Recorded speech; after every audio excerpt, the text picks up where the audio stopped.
Um homem está preso em uma cela fria e úmida. Ele está acorrentado, aguardando o julgamento que pode decidir seu destino. Qualquer um estaria desesperado, mas ele não. Em vez de se entregar ao medo, ele pega uma pena e escreve. Aquelas palavras, rabiscadas entre correntes e sombras, se tornariam uma das cartas mais marcantes da história do cristianismo. Uma mensagem repleta de mistério, sabedoria e um convite à plenitude de Cristo. Mas o que essa carta realmente dizia? E por que ela continua transformando vidas até hoje?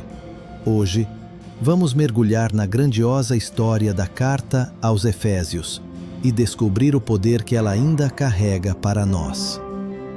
Antes de começar, aproveita e se inscreve no canal. Assim, você não perde nenhum conteúdo como esse e continua firme no seu crescimento espiritual. Agora, vamos voltar no tempo. Estamos no 1º século, quando o Império Romano dominava quase todo o mundo conhecido. Era o período da Pax Romana, uma era de relativa paz e estabilidade, que permitia o florescimento do comércio e o intercâmbio de ideias por vastas rotas e cidades. Entre elas, uma se destacava: Éfeso. Localizada onde hoje é a Turquia, Éfeso era uma cidade vibrante, cheia de vida e negócios. Seu porto movimentado ligava o mar a importantes rotas terrestres, tornando-a um ponto estratégico e próspero. Mas não era apenas o comércio que atraía multidões. Éfeso também era um centro espiritual e religioso. Lá se erguia o grandioso templo de Diana, ou Ártemis, uma das 7 maravilhas do mundo antigo. Peregrinos de todos os lugares vinham prestar culto à deusa, buscando bênçãos, poder e prosperidade. O livro de Atos, capítulo 19, versículo 27, descreve bem o clima da cidade. O paganismo era forte. Os sacerdotes do templo enriqueciam vendendo amuletos e imagens da deusa, e magos prometiam conhecimento oculto em troca de poder. A idolatria não era apenas uma crença, era um negócio lucrativo. E essa influência espiritual contaminava todos os níveis da sociedade. A imoralidade sexual, a exploração e a injustiça social eram tão comuns que quase ninguém as questionava. É nesse cenário, em meio a uma cultura dominada por riqueza, idolatria e poder, que nasce uma carta escrita por um prisioneiro. Uma carta que atravessaria séculos para tocar corações até hoje. Nesse contexto, qualquer mensagem que ousasse desafiar a adoração à deusa Diana era vista como uma ameaça direta, não apenas à religião local, mas também à economia e ao orgulho cultural de Éfeso. A cidade fervilhava de crenças e ideias. Era um verdadeiro caldeirão espiritual. Gregos, romanos, judeus e povos de várias regiões do Oriente conviviam lado a lado, cada um trazendo seus próprios rituais, costumes e filosofias.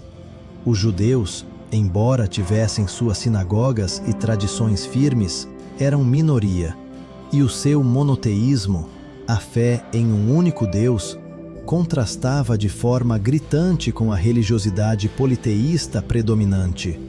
Foi nesse ambiente complexo e cheio de contrastes que o cristianismo começou a dar seus primeiros passos em Éfeso. Mas não foi fácil.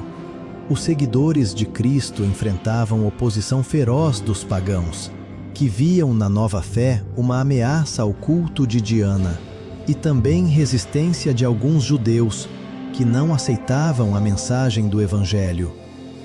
Mesmo assim, havia algo especial naquela cidade.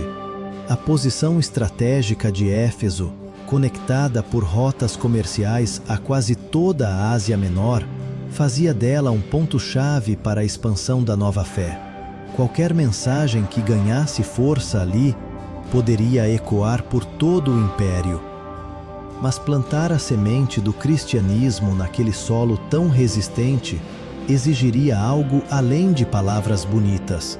Seria preciso coragem, fé inabalável e o agir sobrenatural de Deus.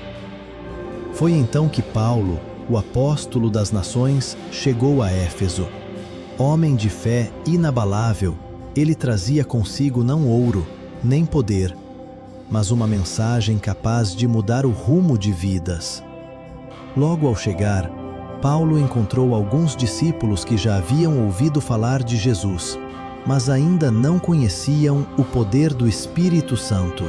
Ele lhes impôs as mãos, e algo extraordinário aconteceu. O Espírito de Deus se manifestou, e aqueles homens foram transformados. A partir dali, o Evangelho começou a ecoar com força por toda a cidade. Durante 3 anos, Paulo pregou incansavelmente. Falava nas sinagogas, ensinava nas praças e até alugou uma escola, a Escola de Tirano, onde todos os dias ele anunciava o reino de Deus. E o resultado? A mensagem se espalhou de tal forma que toda a Ásia Menor ouviu falar de Jesus. Mas, como era de se esperar, o poder da verdade começou a incomodar muita gente.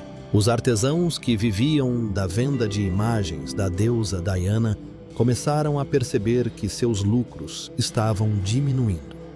Afinal, quanto mais pessoas criam em Cristo, menos interesse havia nos ídolos. Foi então que Demétrio, um ourives influente, convocou uma multidão furiosa e deu início a uma revolta.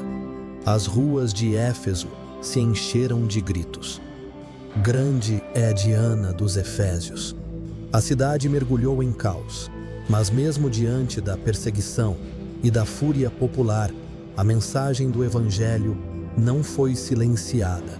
Pelo contrário, quanto mais tentavam calar os cristãos, mais o nome de Jesus se tornava conhecido. Anos depois, já preso em Roma, Paulo escreve aos Efésios, aquela comunidade que ele tanto amava, para fortalecê-los na fé e lembrá-los de quem realmente eram em Cristo. Era mais do que uma carta. Era um manifesto espiritual, um lembrete de que a verdadeira batalha não é contra pessoas, mas contra forças invisíveis do mal. E mesmo acorrentado, Paulo escreve sobre liberdade, esperança e plenitude, palavras que ecoam até hoje e que continuam transformando corações. A carta aos Efésios é como um mapa espiritual. Nela, Paulo revela quem realmente somos em Cristo e o que significa viver de acordo com essa nova identidade. Logo nos primeiros capítulos, ele nos lembra de algo poderoso, que fomos escolhidos antes da fundação do mundo, adotados como filhos de Deus e selados pelo Espírito Santo. Ou seja, não somos qualquer um, somos parte da família celestial. Depois, Paulo fala sobre unidade. Ele ensina que, em Cristo, não há mais divisão entre judeus e gentios, entre povos e culturas. Todos se tornam um só corpo, ligados pela mesma fé, pelo mesmo Espírito e pelo mesmo propósito.